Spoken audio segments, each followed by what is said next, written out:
Hey everyone, good afternoon. It's December 28th around 3 o'clock. This is my first official weekly video update. I really advise you before you watch this video to watch the introduction video because it explains everything that we're doing here today. So every week I'll be posting a video with little updates of different things I find and different cool things that I'm researching and talking to you about those things. But before we start every week, we're going to do a shower thought of the week. So today's shower thought is every hollow chocolate bunny is carrying a pocket of air from somewhere else in the world. So just think about it. It's true. It happens. So what I wanted to do at the beginning was just to explain to you the approach that I'm taking, and maybe you also want to take a similar approach if you're planning on doing something like I'm doing, which is researching all the different things in the past, then trying to connect it and interweave it with different things that are happening to you right now. So what I originally did was I created a PowerPoint presentation, and in the PowerPoint presentation I decided to use PowerPoint instead of Word because it's more flexible. I can do different things, add charts and graphs and photos, a little bit better for what I need. So I created a PowerPoint presentation to start, and what I did was I made a timeline. And in the timeline, it's basically each year.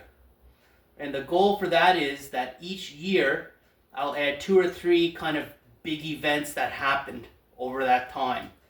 And as it goes on, I'll either take things out whenever I find out that better things happened, or, it'll evolve over time. But to be able to do that, I need to have a better understanding of each year specifically. So what I've done before I even start to do that process is to create one page on PowerPoint for each individual year. So as you can see on the picture I put on, it's showing just each year, 1978, 79, 80, all the way through. This way, as I go through and research what I'm doing, I'll be able to see more and more trends, different things that happened every year. Why did it not happen this year, but it happens every other year, and try to piece together all the different things that are taking place. I also created a separate timeline for my weight, since it seems to be a topic that comes up in emails, because I talk about it often, and I get on diets and I tell people how much I weigh, and then 6 months later the diet didn't work, so I'm back up here and I lost this weight and different things like that.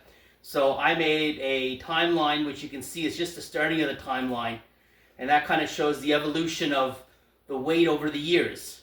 And I'll probably eventually have a very sad and depressing graph that'll eventually be posted at that point. So to do all of that, what I'm planning on doing is, to start, I'm going to go through my Hotmail. And I started my Hotmail account in 1999, but only around 2006 did I actually create folders for all the different friends I had and businesses and different things like that. So before that, I didn't have any folders, so I deleted all of the old emails. But it looks like I have almost all emails from friends and family from 2006 until today put in folders. So it's very interesting to go through and kind of analyze those and read those. It's a lot of day-to-day life, but it really breaks down kind of what was going on during that time. Other things that I'm going to look for information is letters from old friends. I actually have a bunch from 2 or 3 different friends. Old emails, photo albums. We have my childhood photo albums and other photo albums that I had as I got married and started a family. Journals. Sometimes when I went on different bike trips or backpacking, I wrote a journal, so I have all of that detailed information to go through. School yearbooks, other documents. It looks like my parents, probably most likely my mom, kept a very specific thing for elementary school and junior high school and high school, where she put in my report cards and all that, and I have all that information, which is really neat to go through. So we'll take a look at that also. And of course, social media posts and messages, which is more current. So we'll do all of that stuff over time. But like I said, it's going to be a big project. And as I go through, I'm going to be able to talk to more people, visit more places that I visited before, maybe take one of those before and after shots as I was a little child, just different things like that. But let's go back to the Hotmail. So this is the biggest project I have at the moment. So I'm going into all my old Hotmail accounts and reading all the messages. So for example, if you go into a folder, here's a folder that I'm showing you right now of one individual person. I have all of her old emails from a long time ago, 2005, 6, 7. And I've just kept them all. It's just something, a habit I've always done, and just throw them into folders. So it's very interesting to go through these because a lot of times the people hit reply whenever they message you back. And in the reply, you can actually see your email. Some people didn't do that, but a lot of people did that. So you can read what you sent to that person and then what they answered back. So if you take a look at this, it's years and years of emails from one person. And then if you click on each one, you can see, for example, one of my friends here. It is an email from him, but if you look below, it's a reply to my email, so I can actually read what I wrote to him before I did that. As I go through all those emails, I'm going to go back into my PowerPoint, and I'm going to go into the sections by year and just start adding information. So if you look here, 2006, in the PowerPoint that you're seeing on the screen, it said, starting teaching English to 3-year-olds at a local orphanage in Himeji. That's something that my wife and I actually did. April 8th, 2006, one of my friends emailed me, Andrew, and I told him that I got one student at the new location because we had an English school and we're just starting a second location, and he was a 4-year-old child. I don't remember when these things happened, but with these old emails, I can actually make a timeline when all this stuff happened.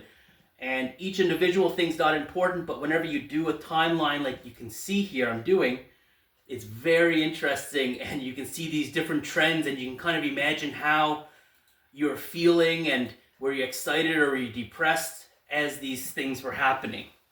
So they're very, very fun to go through.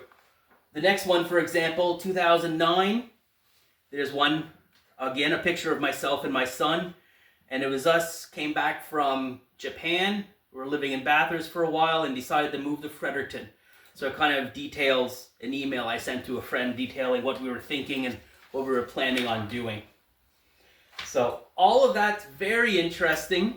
If anyone has old Hotmail messages, if anyone did what I did was creating folders and put my old emails from before 2005 or 6, I'd love you to contact me because I'd love to see if you have any old messages from the late 90s or early 2000s, different things like that, that I can actually see what we did. Because if you remember, I mentioned that I used to write letters back and forth back in the 90s before there was email. And I have one specific friend in Montreal that I have probably 30 letters that she sent me. And I recently contacted her, and she actually has the letters that I sent her back in the day. So she's going to get them to me. So now I'll be able to connect the puzzles and put all of it together, which is going to be really cool to see how we were thinking back in the day. And some of these letters are really cringy. Like, they're unreal. So that's kind of how I'm taking the layout here of what we're going to be doing. And as I go through it, I'm going to be adding it to the different document. I have a big PowerPoint presentation. It's probably about 100 pages now. And all you have to do here is basically say 2004. And I take a look at, when I was married. I got married here in, where is it? 2000.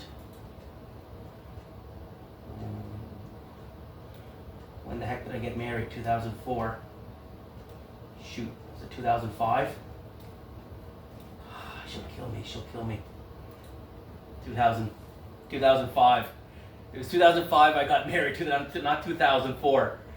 And it talks about the wedding, and we got married in Japan, and then later had a wedding in Canada, and it was 2005. I might have to edit this out. So anyway, that's what's going on there.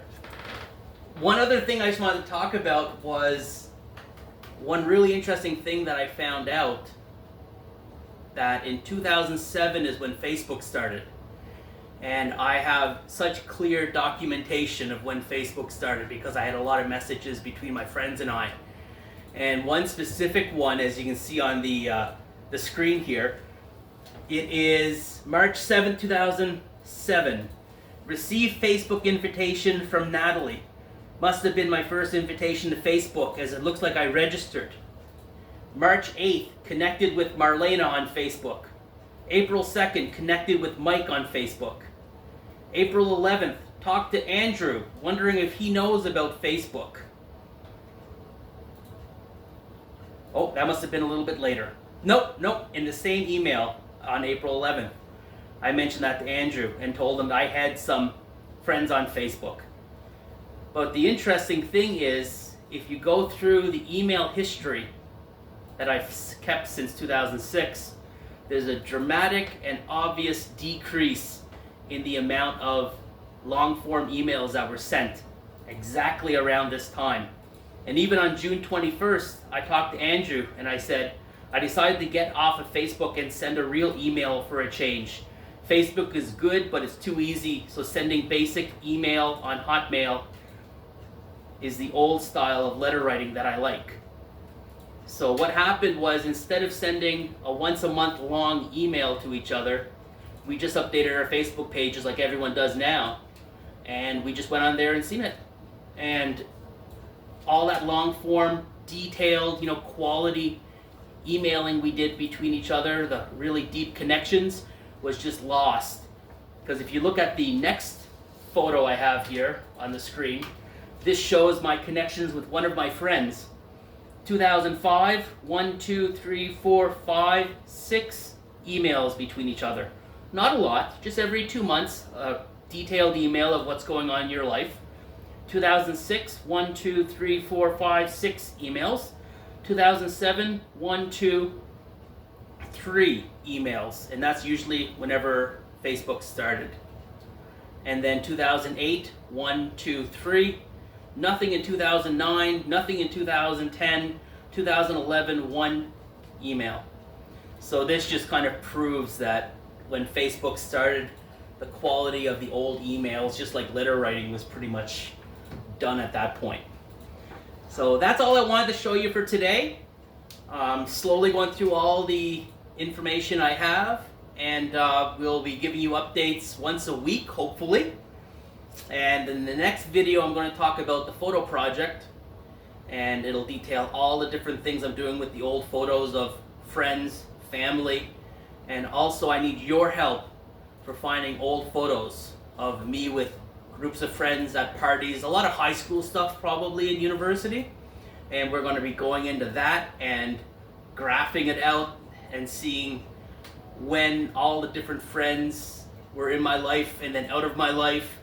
And it's gonna be very interesting, but I definitely need your help, so definitely watch the next video, and I'm gonna talk all about it. Okay.